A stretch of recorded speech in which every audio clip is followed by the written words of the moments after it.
ఎంపీగా పనిచేశారు, రాష్ట్ర మంత్రిగా పనిచేశారు, రాష్ట్రంలో డిప్యూటీ స్పీకర్గా పనిచేశారు, కేంద్ర కేబినెట్ మంత్రిగా పనిచేసినారు, అట్లాగే రాష్ట్ర ముఖ్యమంత్రిగా మీ ఆశీర్వాదంతో 10 ఏళ్ల పాటు పనిచేశారు.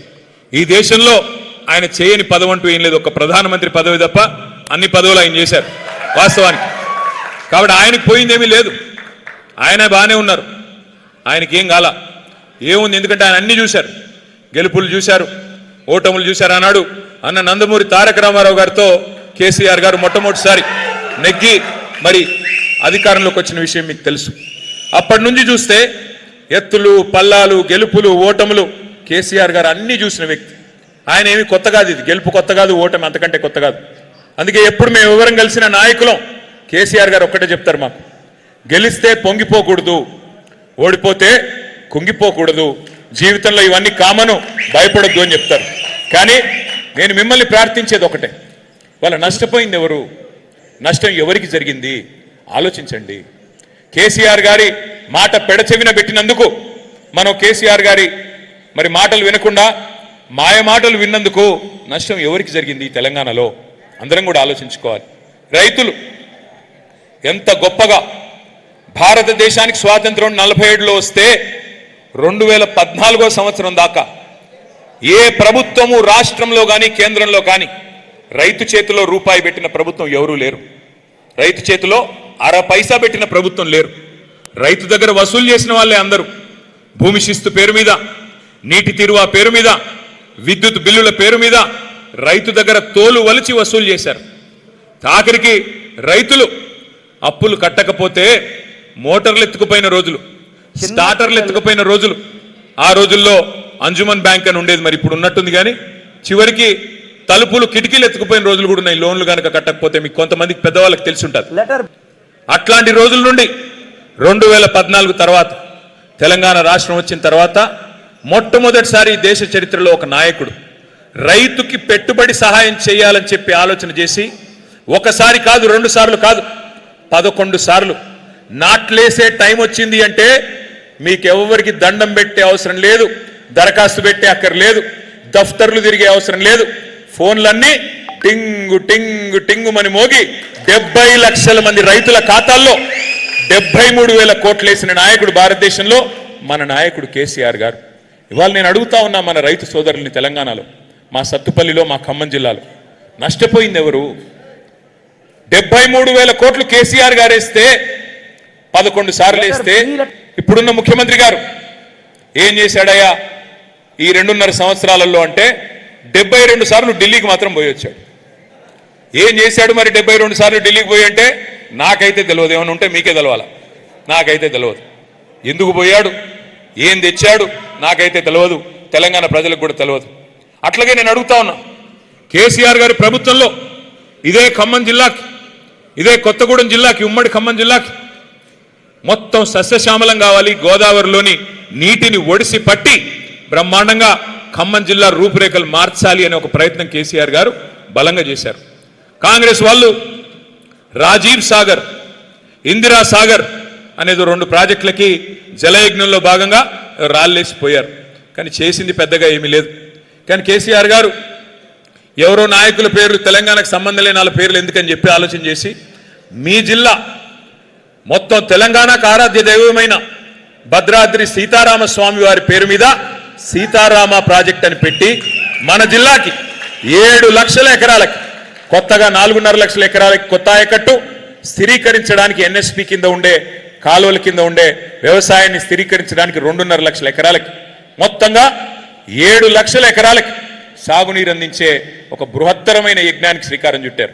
అందులో మీ సత్తుపల్లిలో 90,000 ఎకరాలు స్థిరీకరణ, 40,000 ఎకరాలు కొత్త ఆయకట్టు, మొత్తం కలిపి 130,000 ఎకరాలు సీతారామ ప్రాజెక్టు పూర్తయితే మొట్టమొదటి అందుకునే నియోజకవర్గం మీ సత్తుపల్లి నియోజకవర్గం అనే మాట నేను మీకు విజ్ఞప్తి చేస్తా ఉన్నాను. 1 కాదు, 2 కాదు, దాదాపు 10,000 కోట్ల రూపాయలతో ప్రారంభమైంది సీతారామ ప్రాజెక్టు. అందులో 8,000 కోట్ల రూపాయలు కేసీఆర్ గారి ప్రభుత్వమే ఖర్చు పెట్టింది. అంటే 80% నిధులు మనం ఆల్రెడీ ఖర్చు పెట్టాం. మరి 2.5 సంవత్సరాల్లో కాంగ్రెస్ ప్రభుత్వం వచ్చిన తర్వాత, జిల్లా మొత్తం కాంగ్రెస్కే గెలుపు అందించిన తర్వాత వారు మనకేమిచ్చారు? ఇవాళ ఖమ్మం జిల్లా రైతులు ఆలోచన చేయాలి. జిల్లా నుండి 3 మంత్రులు ఉన్నారు. ఉప ముఖ్యమంత్రి గారు, వ్యవసాయ మంత్రి గారు, రెవెన్యూ మంత్రి గారు పవర్ఫుల్ పోర్ట్ఫోలియోలో ఉన్నారు. పవర్ అంతా ఖమ్మం జిల్లాలోనే ఉందట.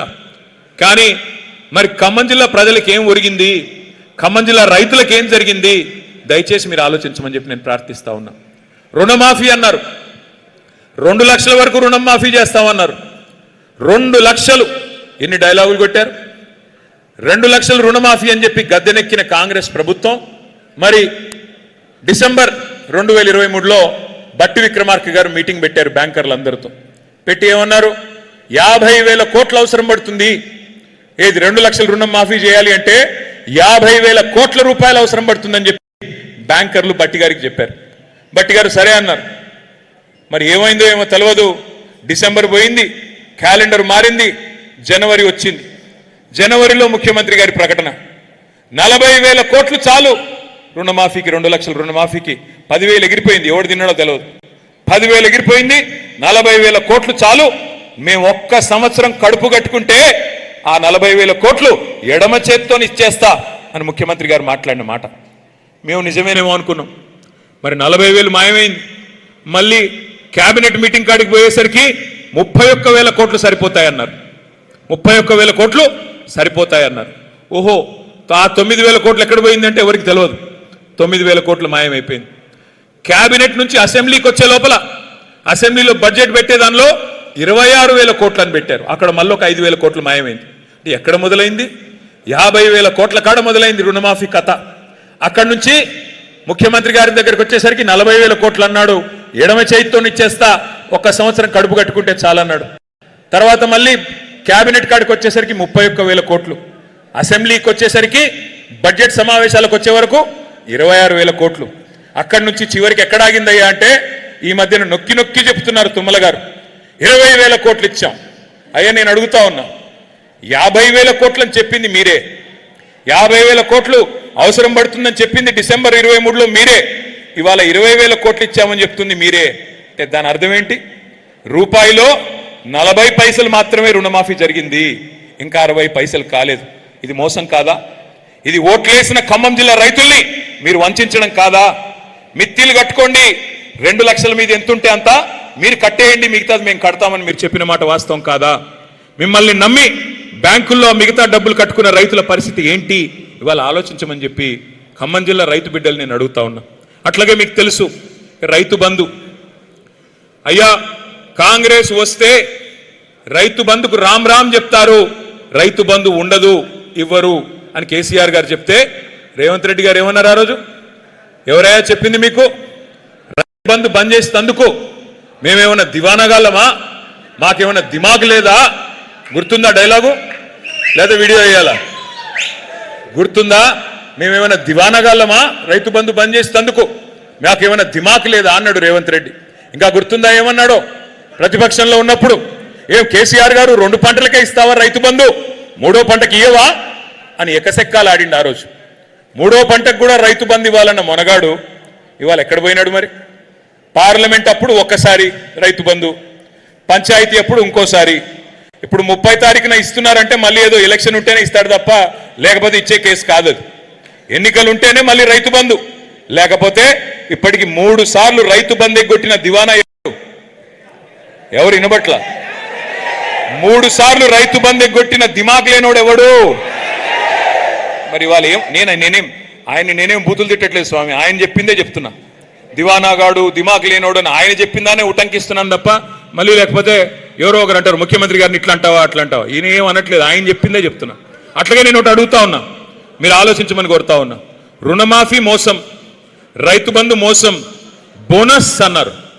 ప్రతి పంటకి బోనస్, వడ్లకి బోనస్, మక్కలకి బోనస్ 500, పత్తులకి బోనస్ 500, జొన్నలకి, కందులకి, శనగలకి, మిర్చికి అభయహస్తం మేనిఫెస్టోలో ఒక పేజీ పెట్టారు. ఇదిగో 2,700 ఇంత, 500 కూడితే 3,200 మొత్తం ఇచ్చేస్తాం అని చెప్పి బోనస్ అని చెప్పి ఇవాళ వస్తుందా బోనస్? మొదలేమో వడ్లన్నిటికీ అన్నారు, తర్వాత లేదు లేదు సన్నాలు మాత్రమే అన్నారు. మొన్నటిదాకా 40 రకాలు సన్నాలు అన్నారు, ఇప్పుడేమంటున్నారు? 7 రకాలకు మాత్రమే. నేను చెప్తా ఉన్నా ఇలా గుర్తుపెట్టుకోండి, ఆ 7 కూడా రాబోయే రోజుల్లో ఉండదు, అది కూడా మాయం. ఎక్కడ మొదలైంది, ఎక్కడి దాకా వచ్చింది, ఇందులో మోసం ఏందో ఆలోచించుకోమని చెప్పి కోరుతా ఉన్నా. అట్లాగే ఇంకోటి చెప్పినారు, కొనుగోళ్లు అద్భుతంగా చేస్తామన్నారు. కొనుగోళ్లు కొంటున్నారా? ధాన్యం కొనే పరిస్థితి ఉందా? ఇవాళ ధాన్యం తీసుకొచ్చి 30 రోజులు, 40 రోజులు, 60 రోజులు అక్కడ అవస్థలు పడుతుంటే కూడా కనీసం సంచులు ఇచ్చే దిక్కు లేదు, గన్ని బ్యాగ్స్ ఇచ్చే దిక్కు లేదు. అక్కడ సంచులు ఇస్తున్నారా? సంచులు దొరుకుతున్నాయా? లేవు. ఎక్కడ పోయినాయి సంచులన్నీ? ఢిల్లీకి పోతున్నాయి, మూటలు మూటలు పోతున్నాయి ఢిల్లీకి. రాష్ట్రంలో రైతు బంధు లేదు, కానీ ఢిల్లీలో రాహుల్ బంధు మాత్రం బాగా జరుగుతున్నది. 72,000 కోట్లు ఇక్కడ కేసీఆర్ గారు రైతులకు ఇస్తే, 72,000 కోట్లు కేసీఆర్ గారు ఇస్తే 72 సార్లు ఢిల్లీకి పోయిన ముఖ్యమంత్రి గారు నిధులు తెచ్చింది లేదు, నిధులు ఇచ్చింది మాత్రం చాలా ఉంది.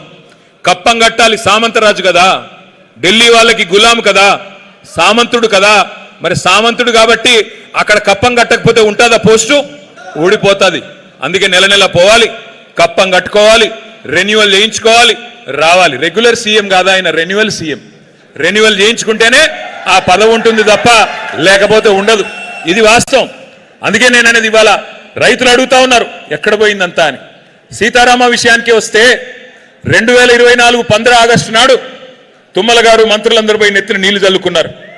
కేసీఆర్ గారు మొత్తం బ్రహ్మాండంగా మొత్తం పని పూర్తి చేస్తే వీళ్ళు వచ్చి నెత్తిన నీళ్లు చల్లుకున్నారు. సాధించింది ఏముంది, చేసింది ఏముంది నేను అడుగుతా ఉన్నా.